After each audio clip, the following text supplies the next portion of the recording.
Happy Thanksgiving. Happy Thanksgiving to you. Can you believe that it's November? I was going to say the same thing. What month do you feel like it is? What year do you feel like it is? 2018. I'm stuck there. I heard something the other day that the person felt like they had lived 3 lifetimes since 2018 or 2019. Mm-hmm. And I felt that. Yeah.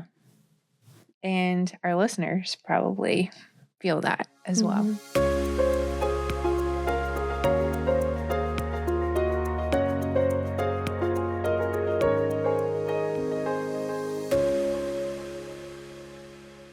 So Taylor and I are here in the living room, and we are thinking about the past 7 weeks. Mm-hmm. Can you believe that 7 episodes of the Mended Futures podcast are already out? Crazy. I can't believe we've gotten 7 guests, let alone put out 7 episodes. Right. So we want to recap, in Thanksgiving, in the spirit of gratitude, the stories that have already been shared in this living room atmosphere. I was looking forward to this process, and I was looking forward to the potential. Mm-hmm. And now that we're able to look back on the first 7 episodes, I am in awe of what everyday people are doing. Yeah. I am particularly grateful for the level to which people are willing to share. Because, it might seem hypocritical, but if I was on that couch, I don't know if I would be comfortable going into the detail that they've gone into. But, people have been willing to get emotional with us. Mm-hmm. And I don't know. It's just been a very, very special experience. And I hope that you all who are following have been able to feel some of the feels. Mm-hmm. So let's kind of do the recap. Yeah. We've got... Well, the pilot was you and me. Yes. Just kind of explaining what this podcast is. So if you guys have, listened to other episodes, but you haven't listened to that, if you want kind of a baseline, this is the mission statement of the Mended Futures podcast, go watch that. And who are we, and why does Allison always talk about the river? That would be a good thing, because I'm constantly talking about going back to the river, mm-hmm. and I'm constantly talking to you about whether or not you are a mended future or you are mending futures. Taylor's coming from the lens of 518. Yep. Because Mended Futures is, part of 518's branding now, but it's so much bigger than just our organization, which is why we wanted to bring the Vision 30 and community-based part of it. So we have the pilot episode, then we had Tori Garris. And Torby. So if you haven't listened to that one or watched that one, go back and catch it, because I think as far as the river is concerned, Tori is working really far upstream with our youngest members of the community, and hopefully their parents, their grown-ups. Mm-hmm. So if you haven't checked that out, or if you haven't checked out Torby, check that out on YouTube. Totally. So then we had Veronica, superstar that she is.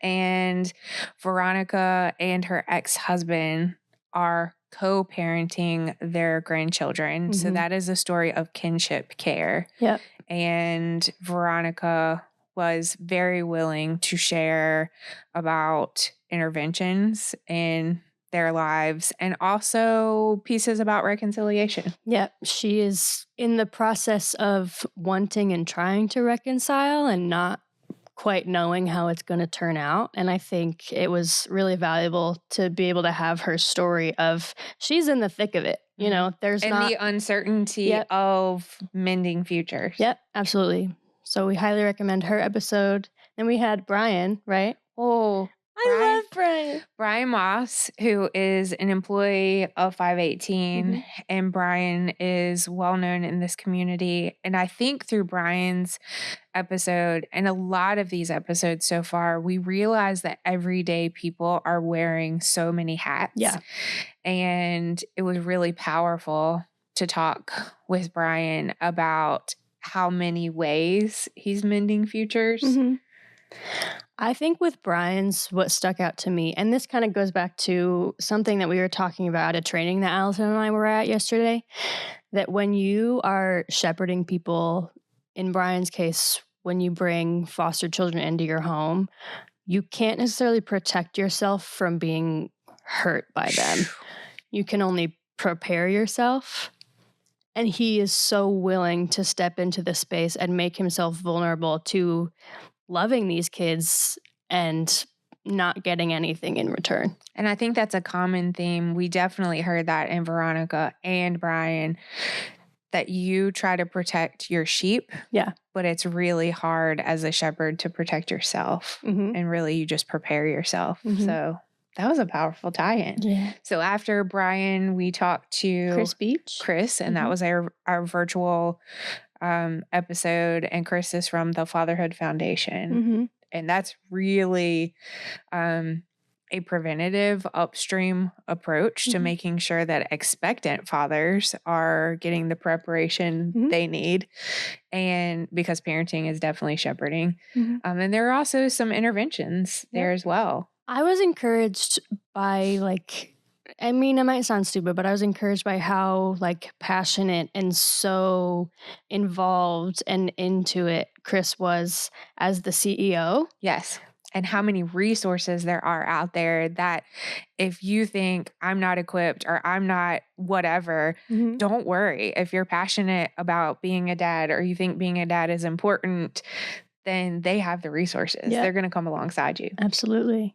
And we had James Hobson. Yes. Local legend. Yes. Yeah. And I think it is really timely because James is a part of a community-wide unity revival this week. So I am grateful for what community leaders are doing here to heal the divide. I mean, I don't think it's any secret. We're post-election, we are post-pandemic, and we are a divided people right now. So I love that there are folks who are focusing on healing and unity. Yep. And recognizing that there's no room for competition between churches, because if someone knows Jesus, that is a win. The win shouldn't be who's in my congregation versus who's in yours. Right. And I, thinking back to the training just yesterday about shepherding, each person, everyday person, has a different way of shepherding. And so James talks about he feels like it is his duty to push the people out of the nest, to push the baby birds out of the nest. And some people feel like it is shepherding to give them all their provisions, and he feels like it's shepherding to give them a little nudge, because he himself is willing to be pushed, and catch. Yes, that's cool. I like that. Yeah.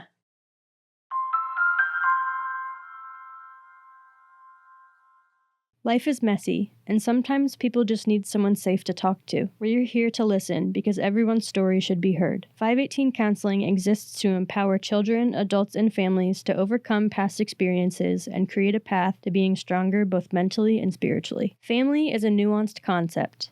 518's family care team brings simple solutions to complex situations through professional intervention, interpersonal support, and parenting education. We strive for an outcome of mending families and keeping children safe. 518's Connect team equips and empowers volunteers with the training and support to serve confidently by matching their passions with opportunities. Our outreach is targeted to build partnerships with individuals, churches, agencies, and businesses. At Hat Creek Camp, we provide exceptional camp experiences with careful attention to the needs of youth, encouraging campers to grow through trust-based challenges and successes. It's a place to build relationships, inspire change, and transform lives.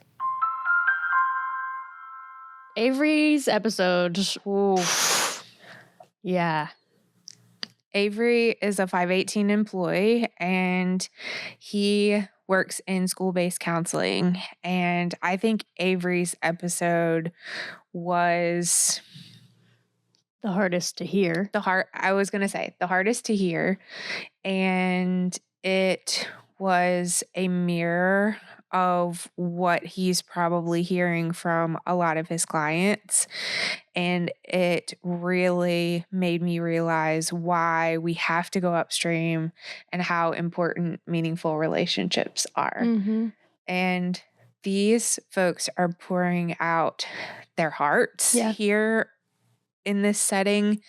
And I think they're doing it because they know that there are parts of their stories, parts of their testimonies that could save other people's lives. Yeah, it really is that serious. Yeah, it's that influential.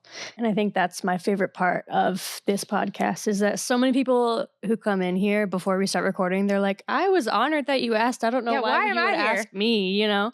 But I mean, that's exactly who we want. We want the people who don't even think about having any recognition for what they do, or even people wanting to hear their stories, because that's real, you know, that's what an audience will see themselves in.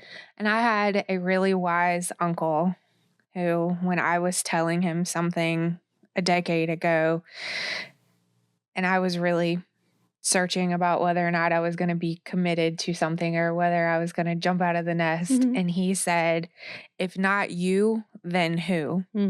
And so many of these stories, Avery, for example, is talking about what his teenage life was like. And he says, you know, get involved, have a meaningful relationship with a local teen, or, you know, just make a connection. And I keep thinking when people say, why am I here? Is my story big enough? If not you, then who? I think you have to ask yourself that. I love that. Yeah. And then last but not least, Mike Barron from the White Heart Cafe. So talking to a local business owner about the many hats that he's wearing in the community.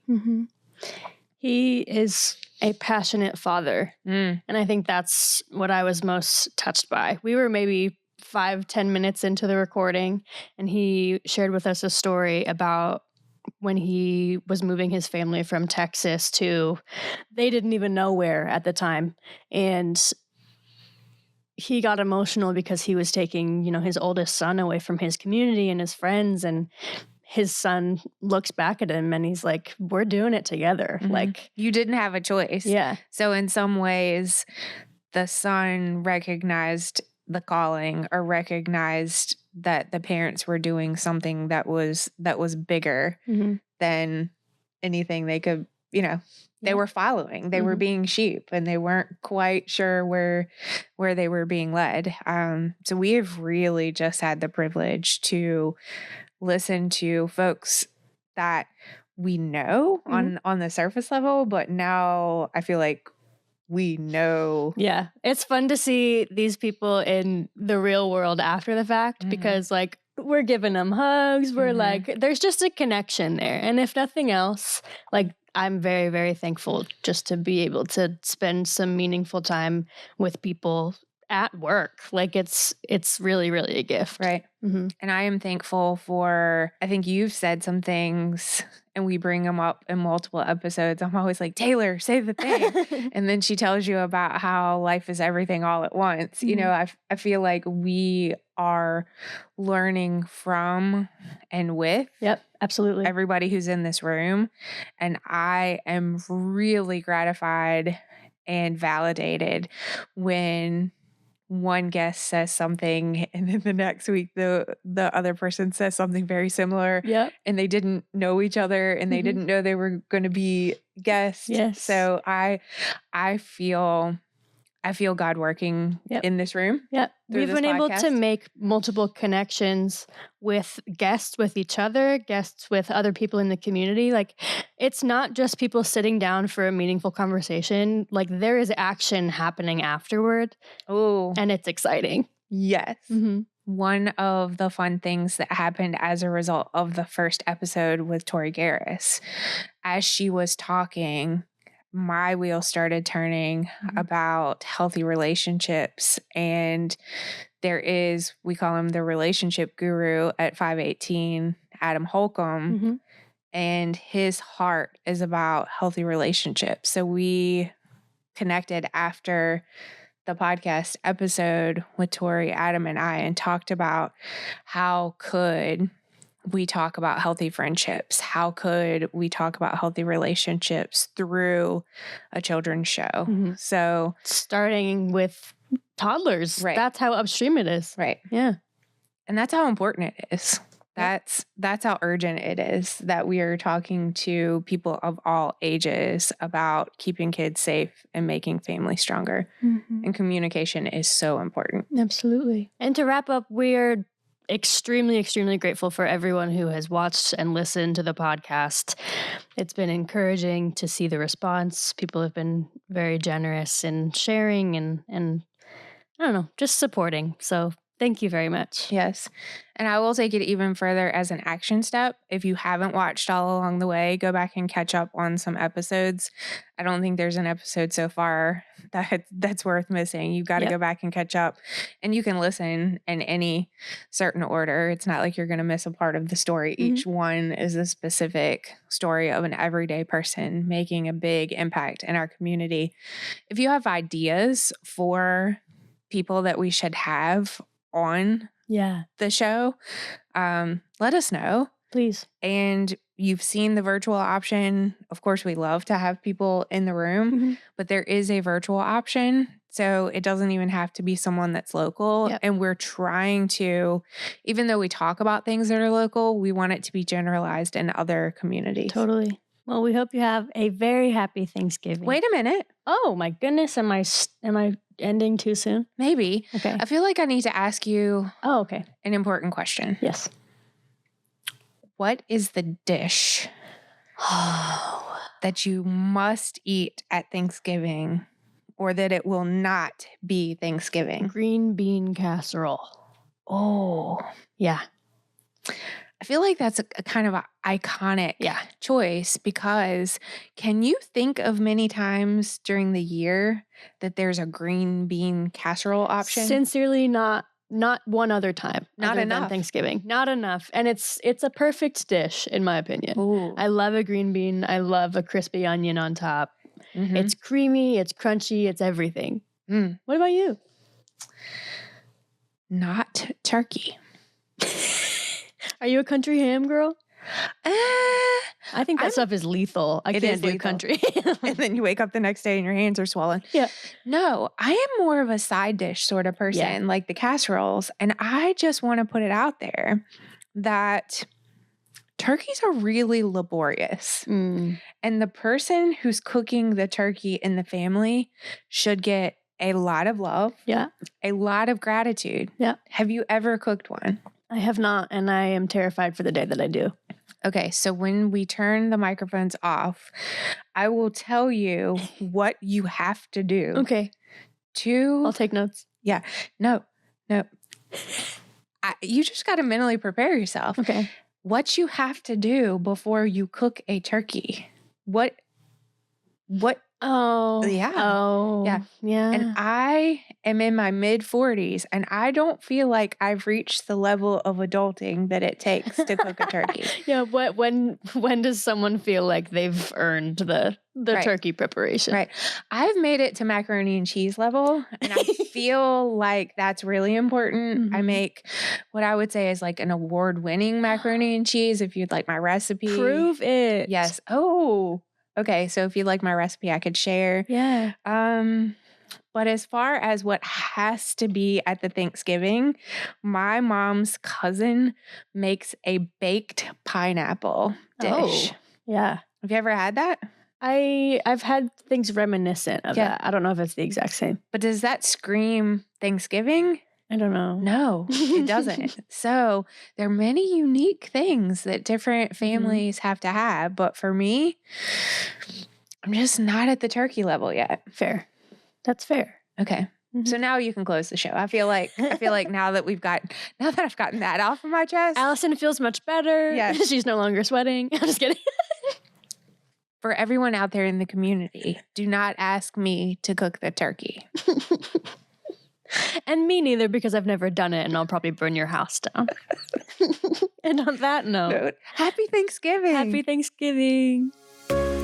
Thank you for listening to the Mended Futures podcast, hosted by Allison Jordan and Taylor Melvin, produced by Liam Chafin, Sue England, Allison Jordan, Robert Day, Sully Jugar, and Taylor Melvin. You can find us on YouTube and wherever you get your podcasts. If you enjoyed today's episode, be sure to like, share, and subscribe to see more.